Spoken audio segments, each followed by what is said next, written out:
Ladies and gentlemen, in the main event, of the winner by unanimous decision. Mina's house. Mina's house. Mina's house. Mina's house. Mina's house. Mina's house. Mina's house. Mina's house. Mina's house. Mina's house. Mina's house. Mina's house. Mina, say what? Thank you for watching. It's the Mina's House podcast.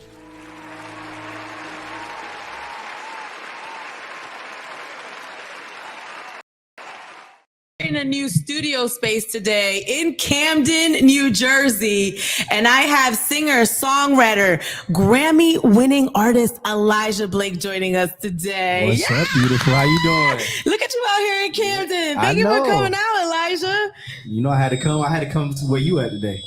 So, you're originally from LA, correct? No, I live in LA. Oh, originally you're from Florida. Florida. That's right. Yeah, you been to Florida? Yeah, it's pretty crazy down there. What you mean? You ran into Florida, man? No, well, that part. But then I remember when I was doing mornings in Philly, I used to do this segment called like this crazy news segment, and all the crazy news came out of Florida. Oh no, we not wrapped too tight out there, but what is it about Florida that like people do the wildest stuff? I just think I came to the conclusion that all the islands are there. You already know Caribbean culture. Okay. We're warm-blooded, we're hot-blooded, and I just think you got the Puerto Ricans, the Dominicans, the Haitians, the Jamaicans all in one place. All in one place. It's too much going on. Right. Okay. Yeah. I remember there was a story where a guy was riding a manatee, and I'm like, nothing in me would make me want to get on a manatee and try to ride it. And this is like the news story. But I'm intrigued, see? I'm not too far from there because I want to see what that looks like. So Elijah, you are in our accelerator program at Sirius XM The Heat, which I am on air. Yes. And it's funny, sometimes our accelerator program puts me on to artists. So I actually learned about you through our program. Wow. Yeah. And it's funny, when I was telling people like, hey, I have Elijah coming up, they were telling me like, oh, I know his song. Where do I? And I'm like, because Sirius XM The Heat has been playing your music and supporting you, that people like, you're starting to become kind of like a name that people recognize. Yeah. It's we were talking about, right, the Money Long and the Victoria Monet effect. And that's just kind of like where I feel like music is doing a purge, right? I think you can it's just glass half empty, glass half full, right? You can look at what's happening with all these artists are getting dropped from, I heard like Atlantic dropped 40 artists. Yeah. And then I heard that just, and all these CEOs execs are stepping down, right? But thank God we're in this environment where you getting dropped from a label is not the end of your career, right? Lady Gaga got dropped from Def Jam and then became Lady Gaga. So Katy Perry was dropped before, and just Frank Ocean was dropped before. So I look at that as an opportunity for the cream, like we were saying, to rise to the top, for the strongholds and the shackles, and I hate to get all spiritual, to be released in the name of Jesus. Wait, but I think another thing is the way that artists are signed has changed. Yeah. And everything is TikTok. It's more numbers based than like feeling based, right? Yeah. So before, I feel like I used to get a feeling, right? Now all music is not a feeling. It's just, this is the number, this is the dance, this is the streams, this is the analytics, the insights. Because everything got so techy. Right. TikTok is a tech company, and then if you think about record labels, they're owned by tech companies. Sony is a tech company. Yeah. You know what I mean? Universal. So with this, I feel like a purge is happening and the feeling is coming back. And that's why artists like myself, who's been around since 15, me and Priscilla used to do writing sessions, Money Long now. Okay, government name. You feel it? But she said I call her Priscilla. Okay, you know, we used to see on YouTube together. We did Nowhere together years ago. I know her. Right. No, that's my dog. She was actually on my last album. Yeah. And I told a funny story because the producer, I know he's sick of me telling this story, but at least I don't say his name and throw him under the bus. But Priscilla had reached out on what Money was like, yo, I like that it's finally, you know, me transitioning from the songwriter to the artist thing.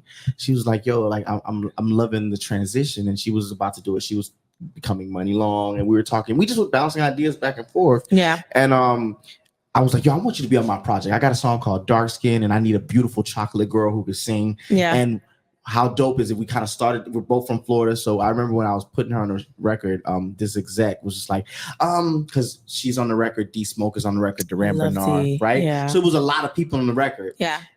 He was like, we got to cut a verse. And he was like, we got to take the Money Long verse. He was like, who's this Money Long girl? I was like, oh, it's Priscilla. She's going to, she's going to Money Long and she's actually super dope. We wrote together. And he's like, yeah, she got to go. And I'm like, no, what you mean? Do you know, I didn't listen. We kept her on there. No one knew who Money Long was when my project come out. Right. Well, not like they did because she was like, but she not to the magnitude. Have the song. Hours and hours went crazy. A week later. Wow. A week later. So I sent it to him like, remember that girl? You was like, who is this? Wow. And yeah. And did he apologize to you? Because they never apologized, right? They never did. I just feel so bad because this man is never going to work with me no more. Because this is my second. If he didn't see it when I talked about it the first time, he'd be like, because it's my dog, but he's lit. But you gotta tell the truth, man. If he know my personality, he gonna know, like, bro, boy, was you wrong about that, right? One. But that's what's beautiful, right? I've seen so many people count out Victoria Monet. I've seen so many people count me out, and then I'm watching them have to spin the block and be like, hey, how much you charge for a feature? Can I bring you out of? Oh, really? No, I'm a Gemini and I hold grudges. No, that's right. I would rather die. Right. Play in my face again. Mm-hmm. So you started when you were 15, but you started songwriting. Yeah. So walk me through the timeline because you got signed when you were 16 as an artist. Right. I didn't even know I could write songs. Okay. Yeah. So when I was 15, Atlantic found me singing original songs on YouTube, and they didn't believe it. They thought my dad was writing them for me. Yeah. So then they basically, one of the execs flew down. In front of me right now. Yeah, prove it to me. Prove it. And my dad was like, hold on. Like, what is this? Like, is this the Mickey Mouse Club? Like, no. So he put the kibosh on it. But Mike Karen was like, I still think he's a star. And he was talking to Troy Taylor, who discovered Trey Songz. And Trey was like the premier act at the time. And he was like, Troy said, let me develop him a little bit while Trey was working already. So when I got there. Oh, that's his first project. No, it's early. The third? Yeah, oh, okay. But it was the one that blew up. Though. Yeah. Because he was Trigger Trey before Ready. Yeah, got it.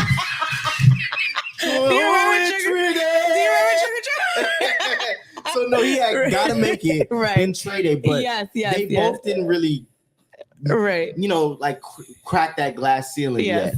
So when he was making Ready, and I was just kind of like, everybody was flying in Chef Tone, Stargate, Jonte Austin was working for him. Nobody wanted to write for me. They were trying to get on the Trey album. Yeah. So I kind of had to learn to write songs on my own. But Trey would walk by, like when he was, Bobby was there, and he'll hear like the songs I was writing for myself. He'll be like, boy, you have a gift of storytelling. Like, you playing, but you got something there. So I will always commend him for that.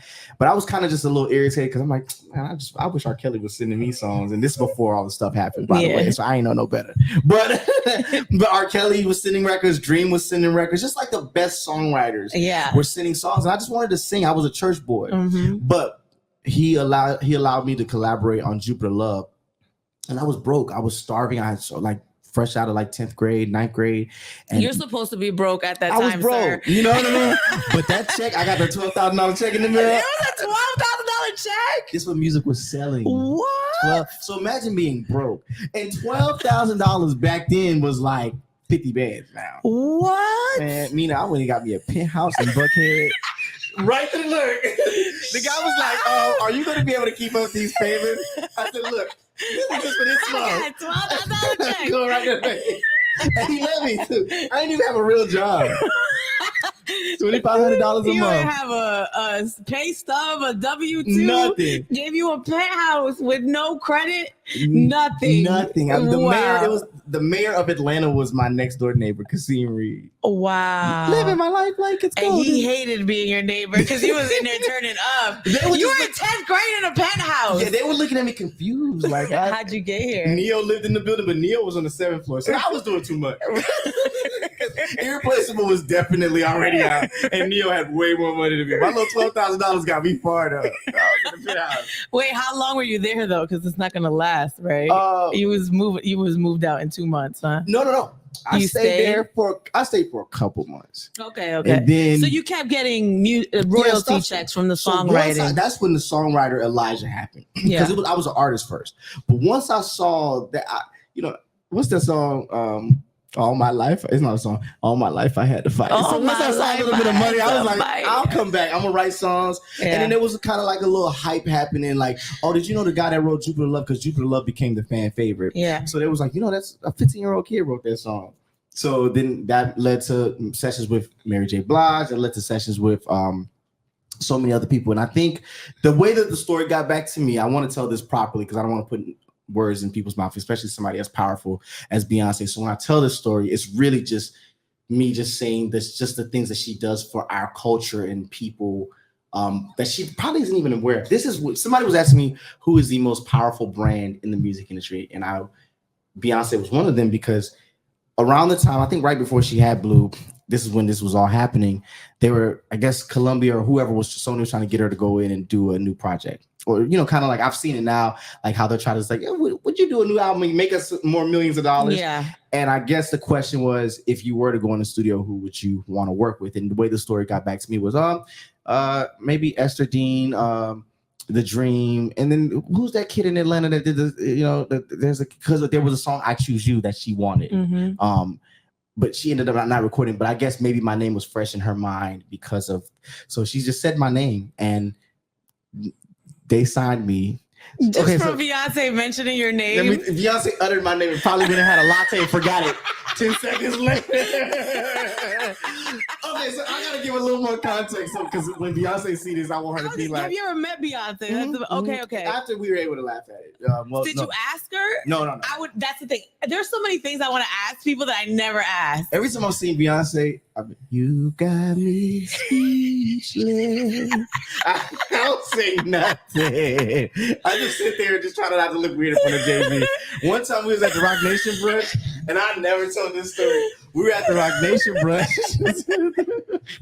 And I think, I had just got signed, and I'm on Rock Nation. So in my head, I'm like, nigga, act like you belong here.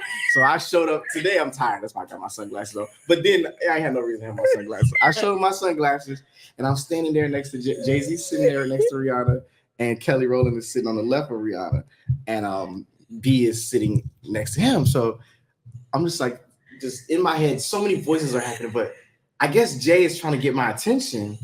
And I'm not seeing him. Also, my sunglasses are too dark. And I hear Kelly Rowland goes, Elijah? She goes, Elijah. And I'm like, I'm looking at her. She's like, oh, she points to Jay trying to get my attention. And he's like motioning for me to take off my sunglasses. Yeah. And I'm like, he's like, I got to see your eyes. Around my wife, I got to see your eyes. And I learned that, like, he's really a protector. Like, wow. He loves that woman. But yeah, he was not playing. He was like, nigga, take the motherfucking Balmain shades off. Make sure you're not tweaking. Make sure you're not over there going. Make sure. You know what's crazy? I've been around them so much and never approached them. Yeah. Because it's a thing, like, you have that thing, like, act like you belong here, right? And then you don't want to be, like, escorted out, right? Mm-hmm. So I've been to the Rock Nation brunch a couple of times, and it's just, to me, how they just walk around like they're not Jay-Z and Beyonce, right? But then when they were doing Made in America, they always have their own, like, area on the side. Yeah. And it's like everybody can't be in that area. Yeah. And I've been in the area a couple of times, and it's almost like you have to ignore that Jay-Z and Beyonce are right there with the dog, and then Jay-Z's mom is there. and it's like, right. And like the infamous, and you just gotta pretend like they're not there. Because if I even try to approach and be like, Beyonce, I love you, they're gonna be like, screw, get this girl up out of here. Well, hopefully she sees us and gives us both a sacred gift. Because your hair on fleek, and when I take these braids out, my joint I gotta get braids too. Get this girl up out of here. So yeah, it's one of those things where, like, you don't want to approach them, you don't want to say the wrong thing, you don't want to ask 1,000 questions because it's just inappropriate. Yeah. And then they're in this space where you want them to be comfortable, right? And you're in that space because you belong there too, right? And I think that's probably another thing that I tell myself, like, don't make them uncomfortable. Don't make them regret, like, opening themselves up in that way. Because everybody just wants to feel normal. Yeah. Everybody just wants to. They want friends too. I'm sure that's you know what I mean. Like, they want to kick it and have a drink. Not feel weird. Like, exactly. I'm. Yeah. So I didn't like taking off my shades, but I did it. Elijah, I didn't ask not one question I wanted to ask you yet. Good. This is why I said I wanted to come back, because we just like, I literally, like, look at all these these questions. We got time. We're gonna chop and screw this motherfucker like a Bun B mixtape. So Elijah is your album. It's out right now, right? It's out now, and then the deluxe is on Pondy Way. This is my first time saying it. What? Yes, and the deluxe is a party. So walk people through the first rendition of the album that's out right now. Okay, so the first rendition was so personal to me. I wanted to attack everything that I feel like has contributed to my personality and just how I give love, how I receive love. So it was things about my childhood, things that things that I haven't come to terms with me and my biological father, things that I've learned from my mother, how she handles certain things, and just learning my temperament just as a Caribbean man, being from Florida, knowing that sometimes I might not be wrapped too tight. That's a good way to put it. And then the church boy element with the harmonies, and I just didn't want any restrictions, so no features. Yeah, just my story. And now that I feel like it came out and people were like relating to it, I'm like, oh man, like y'all saw me and you guys saw yourselves in my music. So now let's have a celebration about it. It's not always so sad. It's like when you're going through it, it's dark, but then this deluxe is the light at the end of the tunnel. So we got Salt and Pepper. That's one of my favorite ones. I don't know, like most people, I don't know how everybody push it. Let me tell you something. Well, Salt and Pepper, I should say. Okay. Because we can't have these long songs no more. But right, every song's like 2 minutes now. Yeah, so she killed it, and it's a new Jack Swing type of vibe because I really wish I was like I was born in the 70s and like got to make music alongside Prince and Michael when music was, like you said, like a feeling. Yeah. So this is a new Jack Swing type of vibe, and Salt comes on and just kills it, and she's rapping like, so in my head I'm envisioning me, Bobby Brown, but Bobby Brown on a song with Salt and Pepper. And then we got the single is Stuck in My Ways is featuring Seven Streeter. Oh, and I love her. She's singing on this project, and we're singing because I think because we can dance. Also, there's a lot of movement in our records. People forget that we're church kids, and when it comes down to just delivering a song, a la Marvin Gaye and Tammy Terrell, which is what the producer said in the studio when he kind of orchestrated it. It's one of those type of just vocals, live instrumentation, and meaning that shit. You know when you sing so hard that you probably lose your voice at the end of the song? Yes. It's one of them. I noticed that about Sugar, Water, and Lime, which we play. There's these big instruments, and you don't hear instrumentation anymore in the music. Everything is like on the MPC or it's created in the studio. And I feel like I can hear that there were instruments and people and union workers playing, instruments. Remember that conversation we had about journalism? Right. Ladies and gentlemen, a journalist. No, but what I'm saying is, a lot of musicians, some of them don't have work anymore because you have computers that can mimic the sounds. But if you really listen, you can hear when the sound is mimicked and then when it's like someone had the trombone and was playing it. So I can hear that in your music. Thank you. Which was how it used to happen, right? When you hear the Temptations, you hear all the like a layering of songs that come in, and you can hear it. Yeah. You're bringing it back, but is there pushback? Because I know once people move on from a certain style, they're like, well, do you really want to do it that way? Or, or we have to pay all these musicians. Can you just put it on the computer? Yeah. How was it creating an album where you have all this live instrumentation? It was more not pushback, but more of a sacrifice. Where I think most artists, you get an advance. And I think most artists, whether it's 80,000 or 800,000 or 8 million, you can either go get a chain, a car, but there are artists like, I would like to think John Mayer or like a Stevie Wonder or like even back then like a Marvin Gaye. They put all that into the music. That's what's going to live forever. For me, this one time, I was like, I got the car I want. I got more jewelry than I could wear. The racks in my closet are falling down from clothes. Let me just put it all. I didn't spend a single dime on myself. Actually, I put more money into it, but that's, people don't even understand what stacking is. Stacking, why it sounds like a choir. Why do you need a choir as opposed to when you could just sing it? It's the different voices, people's different vibratos. Even if you sung the same thing right now at the exact same time, you would hear different frequencies and tones and textures. So for me, that's what happens when you're layering music. If a computer makes it just sound very linear. Yeah. So you were saying people can hear the difference, but also I think can hear it. I don't think the average person can hear it. You can hear it, but I feel like whether you know it or not, you can feel the difference. Yes. Because on Sugar, Water, and Lime, the guy on the trombone, he might be a little bit ahead of the beat. But then the guy on the saxophone, he might be a little more smooth, so he might be behind the beat. And then somebody else might just be blaring. It's just all personalities. That's what music is. It's creating something that doesn't exist on this earth, in this realm, by bringing groups of people together, different talents, and making a body of work and producing a song. So that's what the whole project is. There's a live string orchestra, there's live horns, there's live everything. I wanted it to feel like Marvin Gaye. That studio was hot. I know the studio was hot. Oh, live drummer. And it's expensive. Mina, it's expensive. I know. You have to get union, musicians. Let's do some math.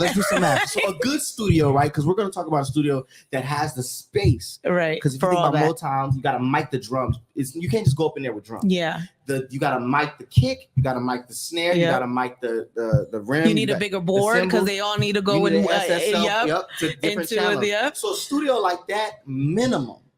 Let's just say you did a 6-hour lockout. We're just gonna keep it light. A 6-hour lockout. You ain't gonna get nothing done but in 6 hours. But a 6-hour lockout, you're looking at least $2,700 at a good studio. Then the musicians. Let's just say we're gonna give I don't think a musician should get any less than $300. So let's just say 300. So now you got the bass, the guitar, the keys, the drums.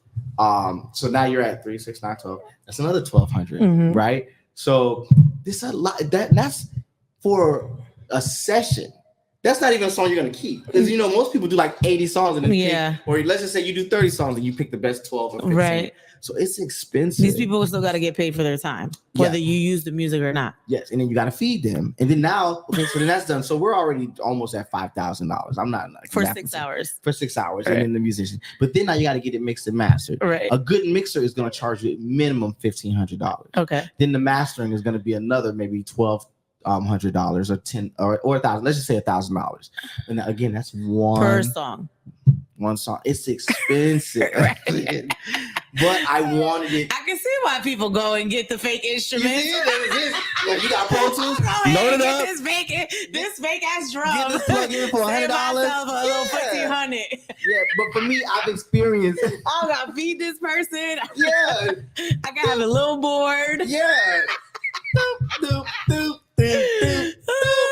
Right.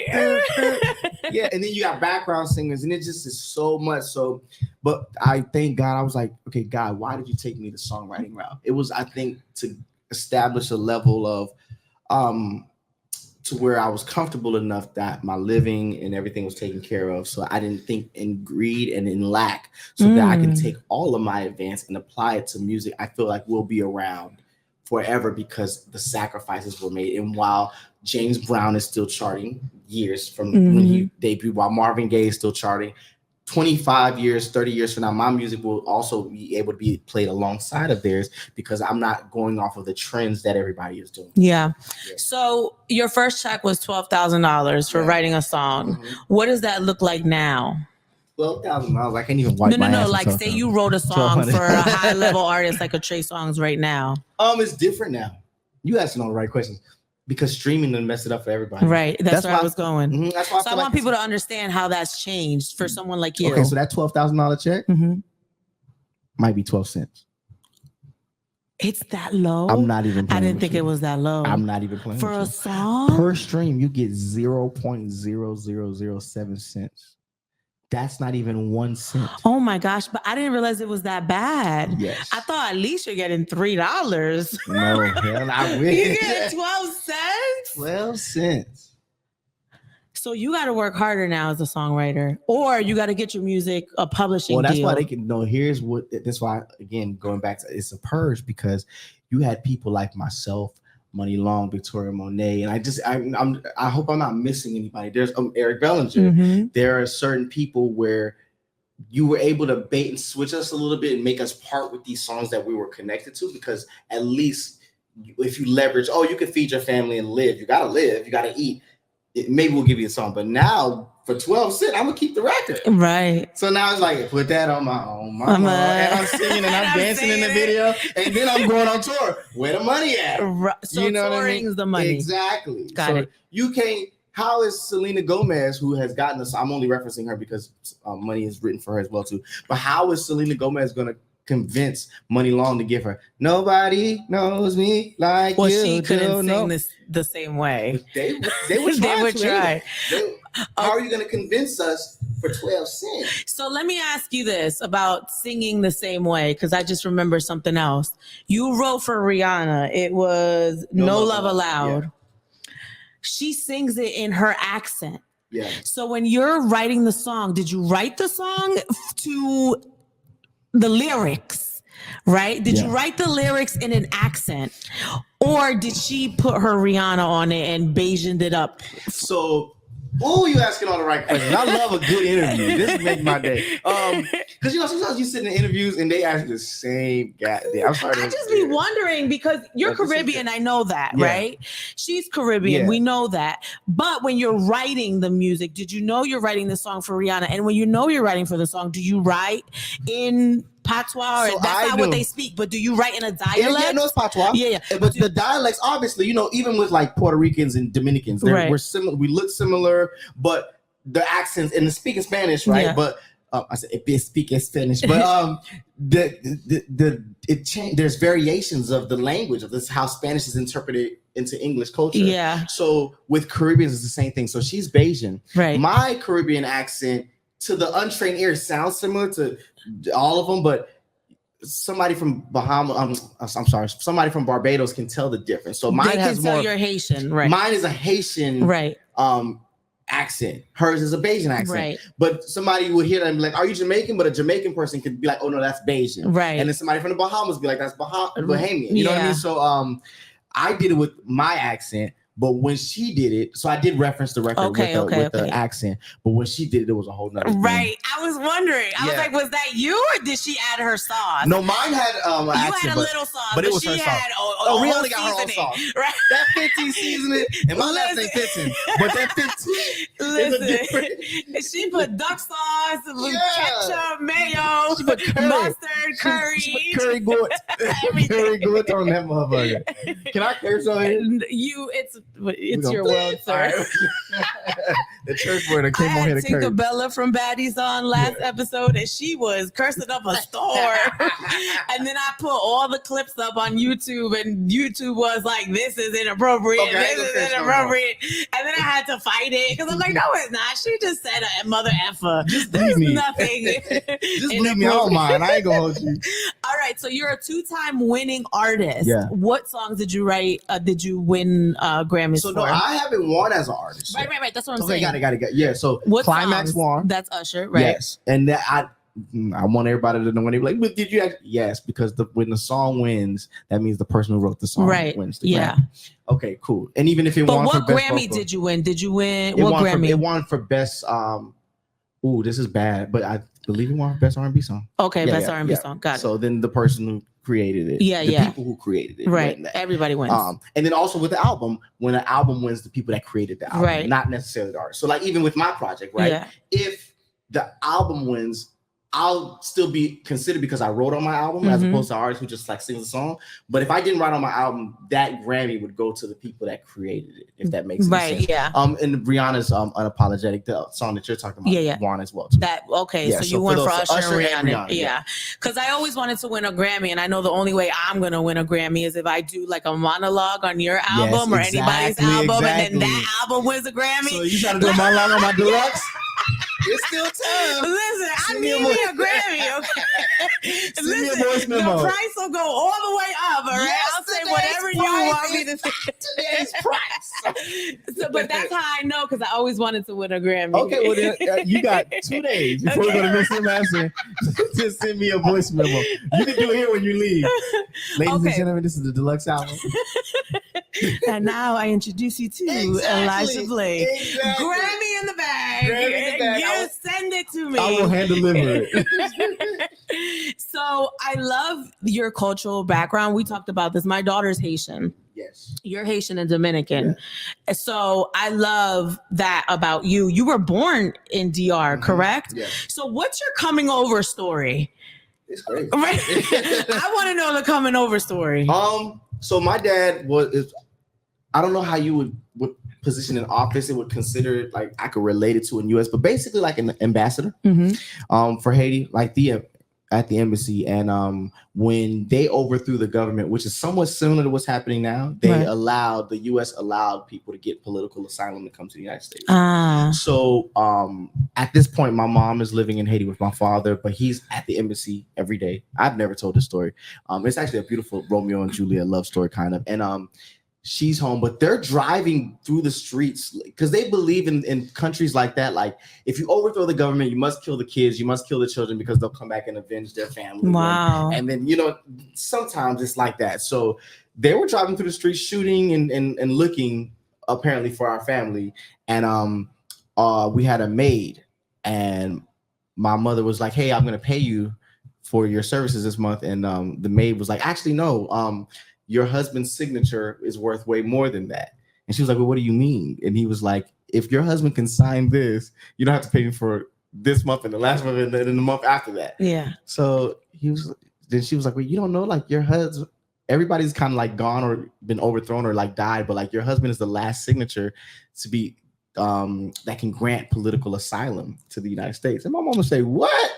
But my dad is so prideful. He didn't want to come to the United States. He wanted to stay in the fight. And so my mom said, "Okay, I will get my husband to sign this piece of paper. But take my child." No, she said, no. I just agreed. Take my child. Take my child, please, baby. Moses, like Moses in the Bible. Okay, that's not right. He only has one chance. He has one opportunity. No, she put me in the goddamn basket and send me down the river. You trying to turn this into now my story not even cool enough. If my story was good, now it's about to be underwhelming. Come on, that. Okay, no. Damn.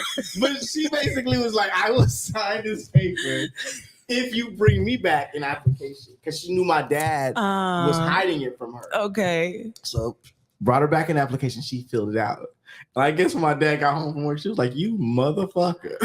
Like, we out here suffering. Right. My mom said she literally had to put up a mattress on the window when they would drive by shooting and hide with us in the corner. She was like, "No, we're getting out of here." Do you remember that? No. How old are you? Maybe like 4 years old. Yeah. So she was like, "We're getting out of here. Like, I ain't signed up for this." You know what I mean? And he was like, "Okay, I'll sign it and I'll take it." She was like, "No, we're going right now." Like, she wasn't playing. It could have only happened one way. And she was like, "I'm going to the embassy with you." Like, she really Did she speak English or she Spanish? No, she was actually a French teacher. And then Creole is rooted in French. Exactly. Got it. So they went to the embassy, and as soon as she got to the embassy, what she told me was, they were like, "Are you serious? Like, your wife and kids have been here this whole time?" And they put us on a plane right then and there. Wow. Let us get back. Because also when you're leaving Haiti, sometimes like you can't say that you're leaving because you could get kidnapped and people could take your passports. And, you know what I mean? Or just like at that time.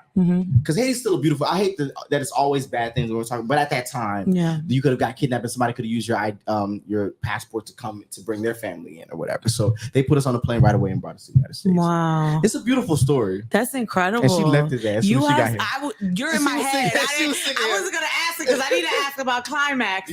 But literally, like, you're in my head, like, oh, that relationship was done because you didn't protect me. Yeah, you didn't protect me. Usher Climax, probably my most favorite song from him. And even before I met you, I loved it. And then when I found out you wrote it, I was like, holy, how do you write that? I think life, at the time, I have to give a lot of credit to Mark Pitts and Walter Jones for believing in me to put me in that, because I didn't have no. So the whole song? So no, we were in the studio. Okay. I was flown to New York to work on Usher. I didn't know what I was coming there to write. And I just know when we were going to create, I keep saying this, I was the least qualified person in the room. Diplo was huge. Usher was Usher. Right. And here's 15-year-old me. Like, I ain't got no placements. I had Trey, but like, and we were there for 2 days. We were there for a couple days and nothing was really sticky.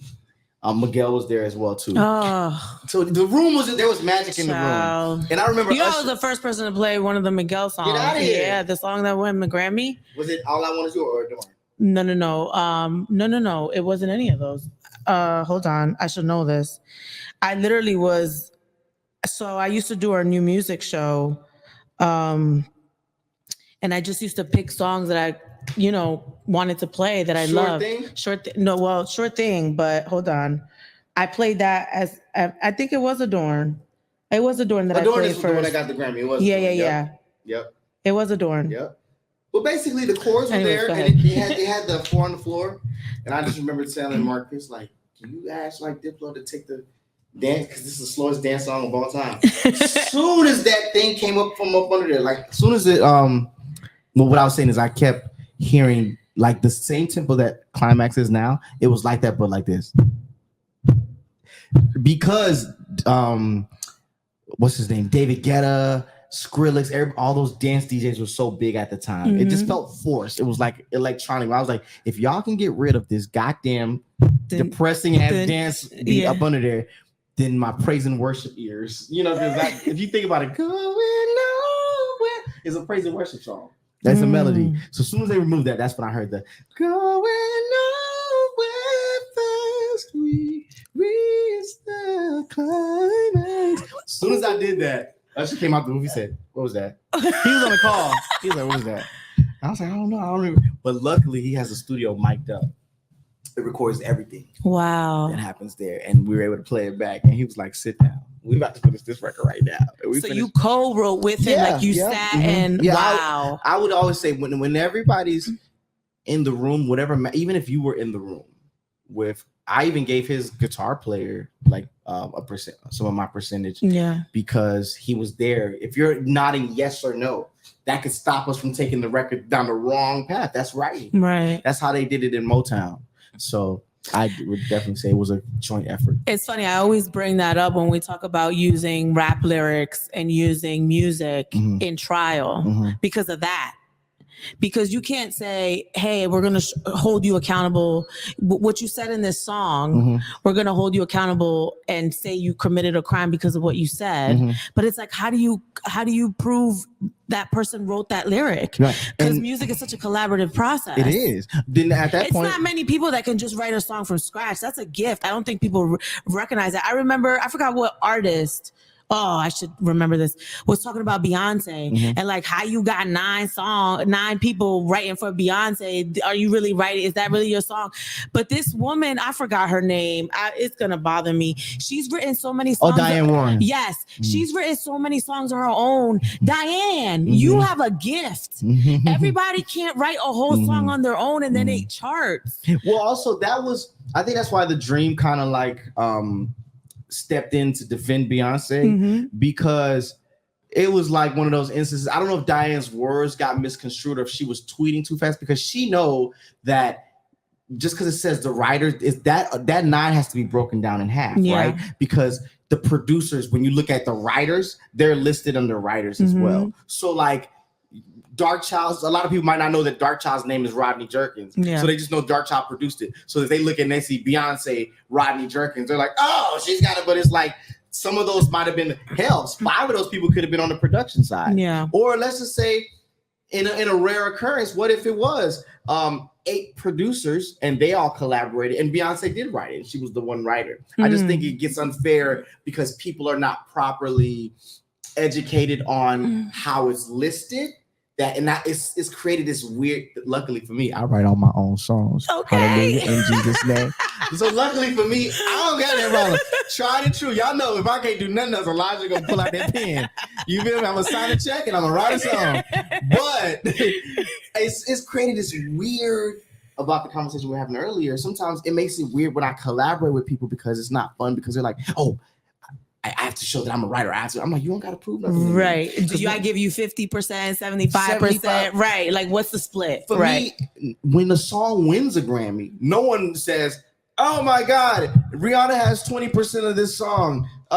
Such and such has to. No, you're winning a Grammy for your contribution to an amazing body of work. I think when it gets like that, it becomes jaded and tainted in a way. I think it's the whole thing with Drake too is just gotten not fun with the ghostwriters, because regardless of if he does, okay, so if James Fauntleroy does a hook on a Drake song, people will see James Fauntleroy's name in the credit and they'll be like, oh, well, James Fauntleroy wrote the song. Well, no, he wrote the part that he's saying. Right. But now they're going to call it a ghostwriter. And I just hate when people, sometimes they're trying to compliment me and then they're trying to compliment me, but it'll be offensive because they'll be like, damn, like, bro, you don't get your props. Like, you one of the dopest ghostwriters. And I'll be like, no. A ghostwriter is somebody who got $20 and, sent up the street. I'm credited on these songs. I'm not a ghostwriter. I am a songwriter. So I think that this become convoluted. That's the title for this podcast. I'm not a ghostwriter. I'm a songwriter. Like, you ain't gonna ghost me. Like, I'm in the credits. You know what I mean? So yeah, but everybody's so scared of the ghostwriter thing that even dope ass songwriters, dope ass rappers are scared to collaborate. Yeah. And that's why the music has gotten down, because sometimes maybe that hook will inspire, like when the guys are, that's just the way it is. Things will never be the same. I used to think that was Monica, by the way, when I was a kid. I don't know why. Just because when he said, because Monica used to do her runs like that. And she used to have like a deeper voice. But that hook probably is, even though Pac was poetic, that might have inspired where he went. I see no changes. Wake up in the morning and I ask myself, are we going to say that he had a ghostwriter too? So I just think stop trying to prove yourself to people and just be present for the experience and create. Elijah, I asked not even 75% of my questions, but it's okay. No, okay. Are we losing something? Okay, let me talk about Sugar Water and Lime. Okay. By the way, I love West Side Story. Thank you. Before we get into that, because it's very poppy, it's very Prince mixed with The Weeknd. I just love the vibe. Thank you. Okay. But I wanted to talk about the lyric in Sugar Water and Lime, and this might be a whole nother big conversation, but I'm gonna keep it short. It's, baby, we can make lemonade from sugar water and lime, but we tried. Baby, we can't make lemonade. Thank you for clearing that up, because I'm so sick of people on the conversation. That's not like limeade. I said we can't. Can't. Context clues everything. Wow, where were y'all at in English? Right. We can't make lemonade from sugar water and lime, but we tried. Yeah. We couldn't make lemonade. What? Because I feel like lemonade, I feel like lemonade is sugar, water, and lime. It's just another way of saying it. Is it sugar, water, and lemon? No. What's the date? Like, what? Okay, thank you for letting me clear this up. I was saying we can't make lemonade from sugar water, because then that is limeade. But it's saying, if I got into a relationship with you, right? Right. And I said, Mina, what is your favorite drink? You beautiful woman. I want to go get it for you right now, so I can get 20 more minutes of your time. Because if you're like, I'm just creating a scenario. And I said, okay, cool. You said, I love lemonade.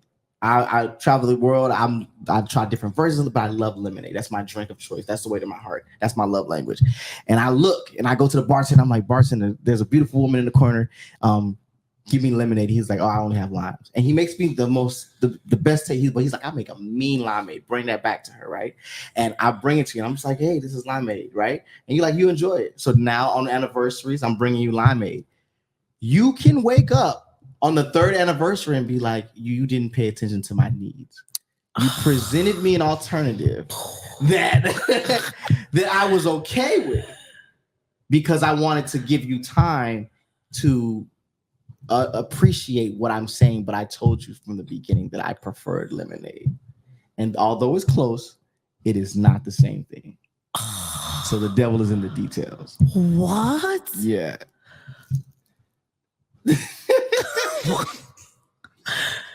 I don't know. I was riding my bike. That's incredible. How does your brain work like this? First of all, limeade is a very Caribbean thing. It's a very ethnic thing, because my mom don't know the difference between a lime and a lemon. Yeah, but that's what I'm saying. I'm like, Mom, this is limonade and this is lime. You know? But you're right; they're different. When you think about divorces, I was talking to a divorce attorney. He said it's always the little things.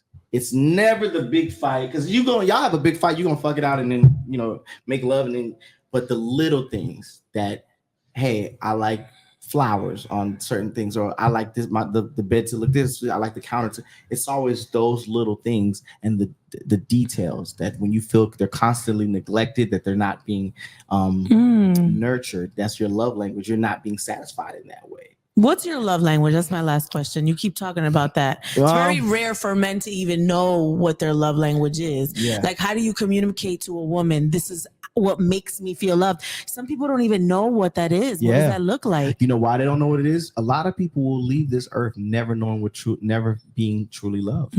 So they don't even know. Maybe it's something, maybe they felt abandoned at birth. Maybe they felt like their parents didn't want them. We take for granted, like every time your grandmother kissed you on the forehead or your father just told you he loved you. Like, I've met people, I just thought it was normal, but I meet adults now who's like, yeah, my mom never said she loved me. My dad never. That's like foreign to me. But certain people have not had the same experience with love. And I will say, I thank God that even in my past situations that didn't work out, I was loved and I have loved. I just think that you can love, you don't possess people, so you love different people at different times for different parts of your life. But for me, my love language is, I think touch. Like, I'm definitely that's like a cuddler. Most men's love. Yeah. You know, that sums it up for most men. Rub my head or rub my back. I was like, oh, that's pretty standard. I'm gonna marry you. And on that note, buy me clothes too. If you buy me clothes, Elijah Blake, ladies and gentlemen, not a ghostwriter. He's a songwriter. Not a ghostwriter. The checks come in the mail and they clear. The album is Elijah Deluxe. It's going to be Elijah exclamation point. So the album is Elijah with the period. The album is the deluxe is Elijah with exclamation point. And I would ask what that means, but we don't have time. Okay. And this is what happened at the BET Awards. You know, you get Caribbeans in a room. Right. I was like, you got to go already. Like, next time we'll talk. Be back again. All right. Elijah Blake here. It's Mina Say What, the Mina's House podcast. Thank you for watching.